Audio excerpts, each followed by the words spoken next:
because we know this is wrong, because we've known it's wrong for such a long time, naturally we not only oppose it and say it needs to stop, but we start trying to figure out exactly what is going on.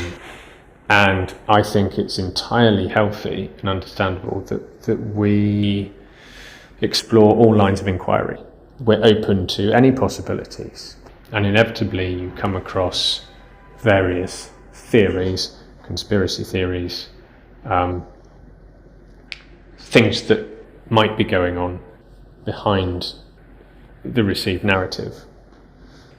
But a point I really want to stress is that you don't need to have read or believed a single conspiracy anywhere online to be against all of this.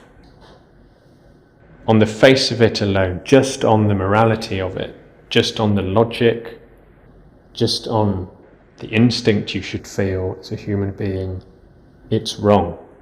And there's this idea on the other side, often gets thrown at this assumption that you would have been okay with it if you hadn't watched that video on YouTube, and now you suddenly think Bill Gates has put the internet in your brain. It's not that. All of that is interesting, and there's a place for it, and part of the problem is that we can't stop this happening unless we understand what it actually is. So it's perfectly reasonable to try and establish what it actually is. Is it incompetence? Is it governments copying each other?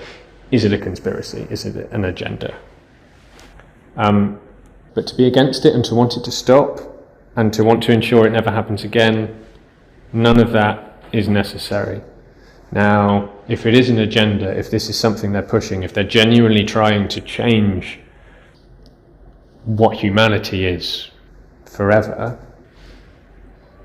will they take it to a certain point and then just give up if there's resistance, or have they planned for that? How extreme will they become? They must, if it's a plan, they must have bargained on the fact that people might wake up and fight back. The worrying thing is, what are they going to be prepared to do when that happens? I think several other people have said this, that if there are people behind all of this, they're evil, and evil is predominantly cowardly.